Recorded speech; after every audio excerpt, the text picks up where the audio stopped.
It was tattered and soiled, weak and shabby, hardly a thing of glorious beauty. And yet in 1995, when John E. Craver donated it to the Scottish Rite Museum in Lexington, Massachusetts, they wanted to show it off.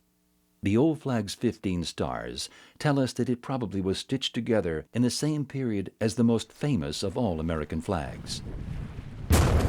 The one that, during the War of 1812, flew over Baltimore's Fort McHenry during a brutal bombardment, and the next morning was still flying in the dawn's early light. The flag that inspired Francis Scott Key to write the Star-Spangled Banner. The Freemasons' old flag needed a lot of loving care. Over the next 2 years, conservators would devote some 500 hours to preserving it and preparing it for display. All this because the Scottish Rite Masons felt proud and protective of a bedraggled patchwork of red, white, and blue. Whether historic or commonplace, old or new, the flag and all it stands for never fail to evoke powerful responses.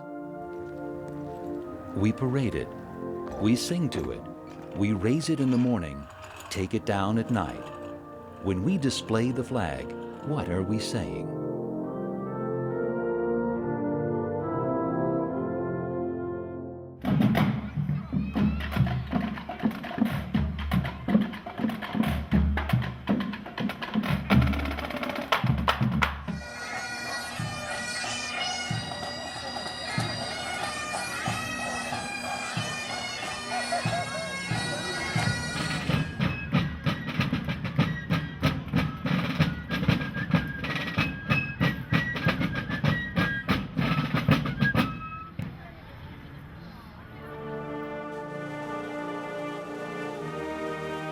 When soldiers are killed at war, a flag is draped over the coffin as they come home. And so the flag has this very powerful significance in terms of the life and death and the spirituality of military service.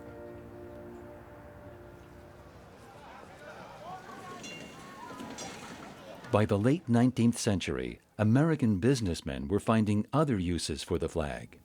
For example, handkerchiefs. There were certain groups who said, this is appalling. You know, here's the national color, and you're asking somebody to blow their nose on it. These businesses were being greedy hucksters, and they were criticized for not being an American in fact or spirit. What do you think? Expression of patriotic pride, or a blatant stab at using the Stars and Stripes as an attention grabber for this business? There are federal laws regarding U.S. flags. This is the standard American flag. This isn't. We are allowed to fly our colors. There is no doubting Rodriguez' patriotism, but these have to go by this weekend, or Montclair will start fining Rodriguez. It's funny that a part of our government would go after us for flying the colors. Regardless of the reason the banners are here, Rodriguez says they're not coming down. And he told me he's willing to go to jail over this. Then there's show business.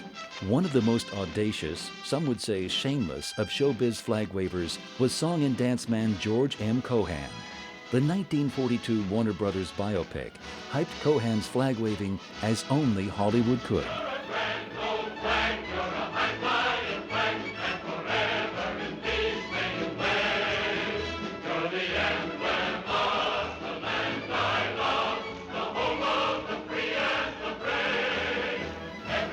Of course, politicians also love to love the flag.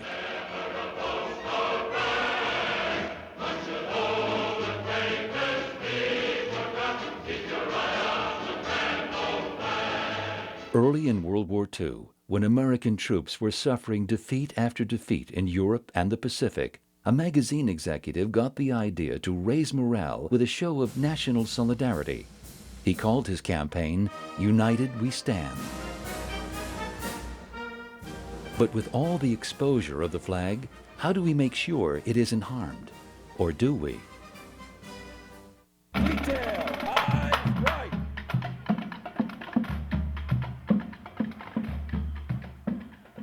We didn't get an official flag code until 1942.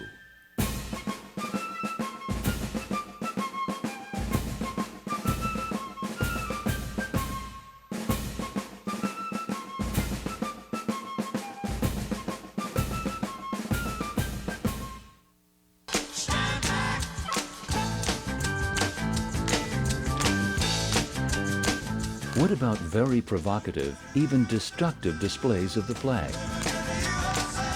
What is the right balance between respect for the flag and protection of free speech? The debate rages on. Burning or desecrating the flag in other ways is a despicable act. But the First Amendment protects not only speech we admire, but also speech we abhor.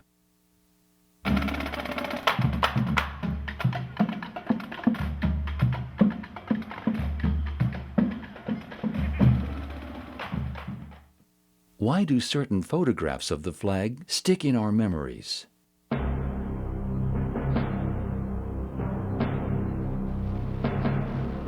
The battle for Iwo Jima was the costliest in Marine Corps history. Of the 6,821 Americans who died in the battle, almost 6,000 of them were Marines. Joe Rosenthal, the photographer, did not know that he was taking what would be the most reproduced image of the 20th century, had no clue. And there's a sense of people working together to raise an American future.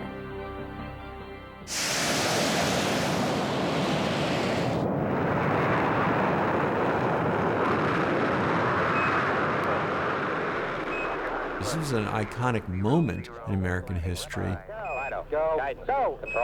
And the flag planting was the pinnacle of that iconic moment. Prior to the Apollo 11 moon landing, the U.S. had agreed to a United Nations treaty that prohibited its signatories from claiming ownership of the moon and other celestial bodies. Astronaut Buzz Aldrin said that as he looked at the flag, he sensed an almost mystical unification of all people in the world. Flight 63 to the World Trade Center. Urgent!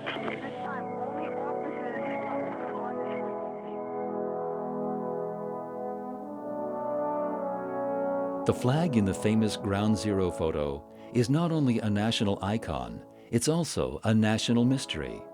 The flag in the photo measures 3 feet by 5 feet, but the 9/11 flag that later was raised at New York City Hall, flown at Yankee Stadium, and at one time was destined for the Smithsonian, measures 5 by 8 feet. How did the flags get switched, and who switched them? Time for a pop quiz. Who designed the first flag? If you said Betsy Ross, sorry, you're wrong. Turns out it was likely Francis Hopkinson, a member of the Continental Congress. Since then, many others have designed our flags, which have had quite an evolution. Yeah, Betsy Ross's boss.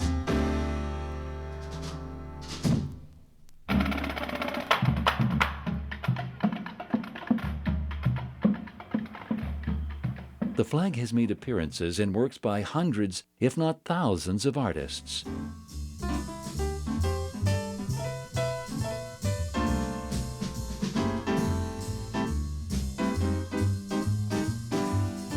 Faith Ringgold painted her first flag in the 1960s, a time of political and social upheaval. I remember I was teaching in the 60s, and I would rush home from school to hear what had happened that day.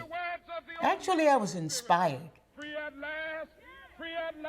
You don't have to say a lot when you show that red, white, and blue. You got the stars and the stripes. It's a wonderful composition. We have to claim it for the right purposes so that it can live up to its promise. America wouldn't be what it is without the promise. Is the flag truly everyone's flag? At various times in our history, one group or another has claimed it as its own. For the first third of our history, from 1777 until 1861, it was almost unheard of for individual Americans to fly the flag. And you know, it was April of 1861 when the Civil War started. When the flag was taken down at Fort Sumter, it rose up in the north. It was the moment at which the flag was kind of called into question. Here the flag was supposed to symbolize the whole country, and yet it was a military symbol of the North. But the suffragists used the flag in a very, very specific way. They wanted their protests to be beautiful. And so they would dress all in white, and they'd have these gorgeous sashes, and they wore this lovely hats of the era, and they brought flags. And the flag was very much part of this pageant, and it was also a claim, a stake into the American dream. In pursuit of that dream, wave upon wave of immigrants have come to America.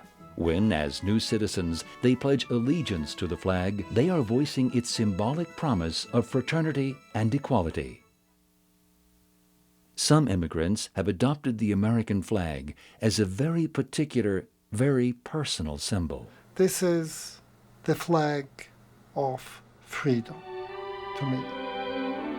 It was given to me by a soldier when we were walking out of Dachau. It means a lot to me.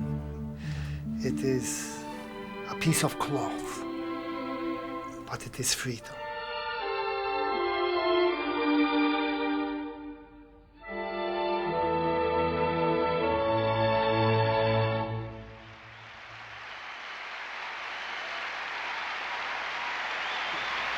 Yeah, I'm the Stars and Stripes forever. Star Spangled Banner. You can call me Old Glory, but let's just keep it simple. Just call me Flag.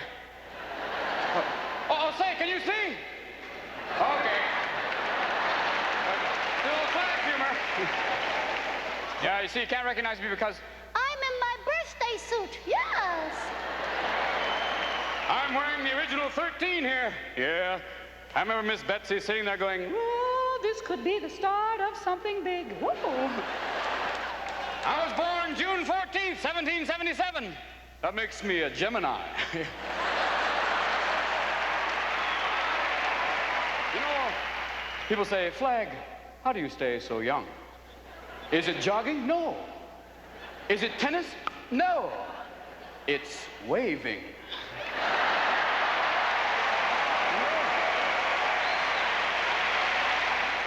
Yeah, but it hasn't always been easy for me, though. I had a tough puberty. Yeah, war, famine, invasion. And 1861, well, I had a little skin problem that broke out into 34 stars. But now, well, a little patience, and look what we got now. Look at this. Hold on here. Ha-ha! Ha-ha! Oh, 60! Everybody's on here. Look at this. Alaska. Hawaii. Yeah, we got your Tennessee. How are you doing today? Here's Vermont. You can't get there from here. Oh, and there's California. For sure, totally. Yes,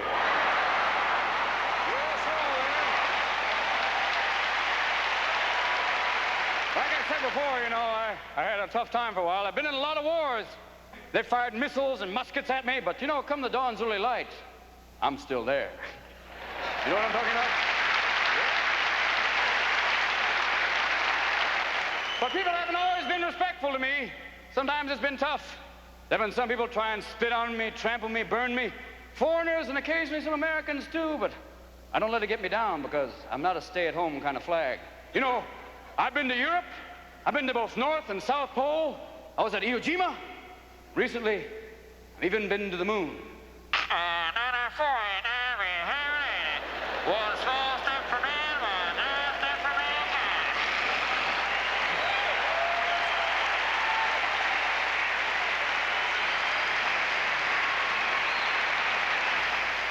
I haven't been getting out much lately. I guess it's not very chic to put up the flag anymore, you know. Look at it this way. Don't look at it as saluting me. Look at it as saluting yourselves. You know, hey, I'm just a flag, a symbol. You're the people. If I may say so from here, long may you wave.